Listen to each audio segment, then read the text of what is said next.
আসসালামু আলাইকুম। আমন্ত্রণ জানাচ্ছি পূর্ব পশ্চিমে। শুরুতেই জানিয়ে দিচ্ছি সংবাদ শিরোনাম। ইরানের কারণেই টিকে আছে সৌদি আরব, হাসান রুহানি। মমতা হচ্ছেন স্টিকার দিদি, বললেন নরেন্দ্র মোদী। যুক্তরাষ্ট্রে ক্ষমা চাইলে আলোচনায় বসবে ইরান।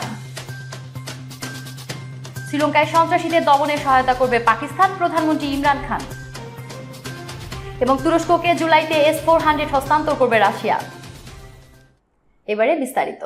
ইরানের জন্যই মধ্যপ্রাচ্যের দুই দেশ সৌদি আরব ও সংযুক্ত আরব আমিরাতের অস্তিত্ব আজও টিকে রয়েছে, কারণ ইরাকের প্রেসিডেন্ট সাদ্দাম হুসেইন ওই দুই দেশে হামলা চালাতে সহায়তার আহ্বান জানালে ইরান তা প্রত্যাখ্যান করে। বুধবার সৌদির চিরপ্রতিদ্বন্দ্বী এই দেশটির প্রেসিডেন্ট হাসান রুহানি এসব কথা বলেছেন।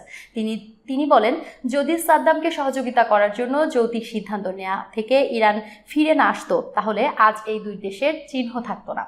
তারা ইরানের জন্যই আজও তাদের অস্তিত্ব টিকিয়ে রাখতে পেরেছে। 1990 সালে কুয়েতে হামলা চালায় ইরাক। এই হামলার ফলে কুয়েতে 7 মাস দখলদারিত্ব বজায় রাখে ইরাক। রুহানি বলেন, সৌদি প্রতিবেশী কুয়েতে হামলা চালানোর আগে সাদ্দাম হুসেইন ইরানকে বলেছিলেন যে পারস্য উপসাগরের 800 কিলোমিটার এলাকা ইরাক ও ইরানের মাঝে ভাগাভাগি করা হবে। এর মাধ্যমে সাদ্দাম হুসেইন কুয়েত ছাড়াও সৌদি আরব, ওমান, সংযুক্ত আরব আমিরাত এবং কাতারও দখলে নিতে চেয়েছিলেন। মধ্যপ্রাচ্যের প্রতিদ্বন্দ্বী সুন্নি সংখ্যাগরিষ্ঠ ইরানের দীর্ঘদিন ধরে চিরবৈরী সম্পর্ক চলে আসছে। মধ্যপ্রাচ্যর সুপার পাওয়ার হওয়ার লড়াইয়ে এই দুই দেশের শক্তির লড়াই চলছে ইয়েমেন ও সিরিয়াতেও। যুদ্ধবিধ্বস্ত এই দুই দেশের পক্ষে যুদ্ধে লিপ্ত রয়েছে সৌদি এবং ইরান। আগে ছিলেন স্পিড ব্রেকার দিদি, আর এখন হয়েছেন স্টিকার দিদি। ভোটের প্রচারে পশ্চিমবঙ্গে এসে রাজ্যের মুখ্যমন্ত্রীর নতুন নাম দিলেন ভারতের প্রধানমন্ত্রী নরেন্দ্র মোদী। বুধবার সকালে বিরোধী দলগুলোর, বিশেষ করে মমতা বন্দ্যোপাধ্যায়কে নিয়ে বেশ ভালো কথা বললেও বিকেল হতেই মঞ্চে উঠে সমর্মিতায় ফিরে আসেন মোদী। কিন্তু মমতা বন্দ্যোপাধ্যায়ের জন্য এমন নাম বেছে নিলেন কেন? নরেন্দ্র মোদী স্পষ্ট করে দিয়েছেন বিষয়টি। তিনি বলেন, মমতা দিদি কেন্দ্রের সব প্রকল্পের উপর নিজের স্টিকার লাগিয়ে নিজের প্রকল্প বলে চালিয়ে দেন, তাই তার নাম হওয়া উচিত স্টিকার দিদি।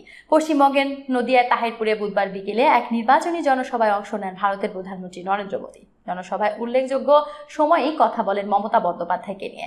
ভারতের প্রধানমন্ত্রী বলেন, পশ্চিমবঙ্গের মানুষ মমতা দিদিকে যথেষ্ট সম্মান দিয়েছিল, কিন্তু দিদি বাংলার মানুষকে ধোঁকা দিয়েছে সর্বদাই। তার খেসারত দিতে হবে এই নির্বাচনে, হারতেই হবে দিদিকে। মোদী বলেন, বিজেপির সঙ্গে গোটা পশ্চিমবঙ্গ রয়েছে, কিন্তু পশ্চিমবঙ্গবাসী আর দিদির সঙ্গে নেই। পশ্চিমবঙ্গের মানুষ এখন দিদির বিরুদ্ধে। তারা বুঝতে পেরেছেন মমতা শুধু এখন তার সাঙ্গপাঙ্গদের জন্য, আর আমজনতার জন্য এই রাজ্য রয়েছে শুধুই নির্মমতা। এ অবস্থা থেকে মুক্তি চাইছে পশ্চিমবঙ্গের সাধারণ মানুষ।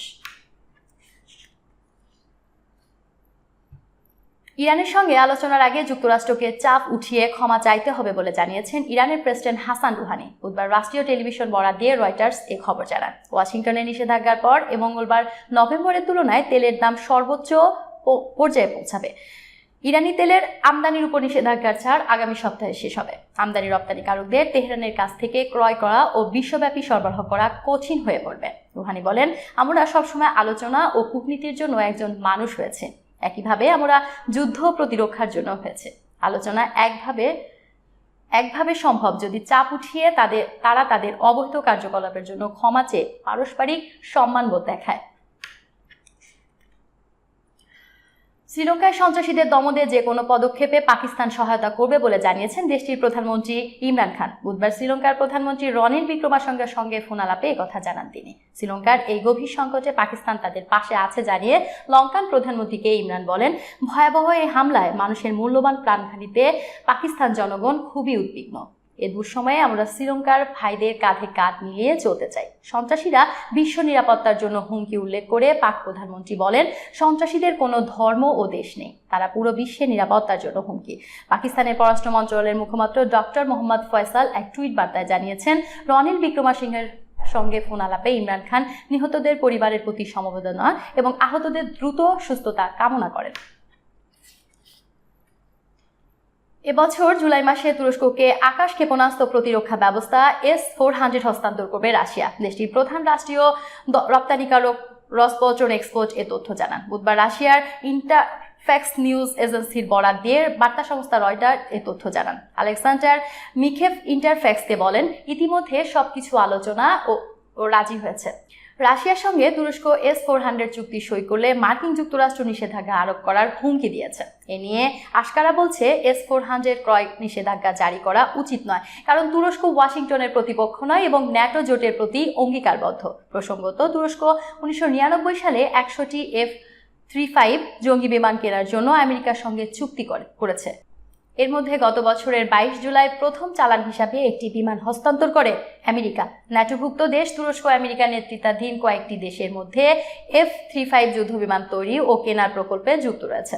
অন্যান্য দেশগুলো হচ্ছে America, England, Italy, Netherland, Canada, Australia, Norway এবং ডেনমার্ক। তুরস্ক রাশিয়ার S-400 আকাশ ক্ষেপণাস্ত্র ব্যবস্থা ক্রয়ে অটল থাকলে যুক্তরাষ্ট্র সিনেটে তুরস্কের বিরুদ্ধে অত্যাধুনিক F-35 যুদ্ধবিমান না নিতে বিল পাশ করে। এদিকে 2017 সালের ডিসেম্বরে S-400 পাওয়ার জন্য রাশিয়ার সঙ্গে $2.5 বিলিয়ন চুক্তি করে তুরস্ক।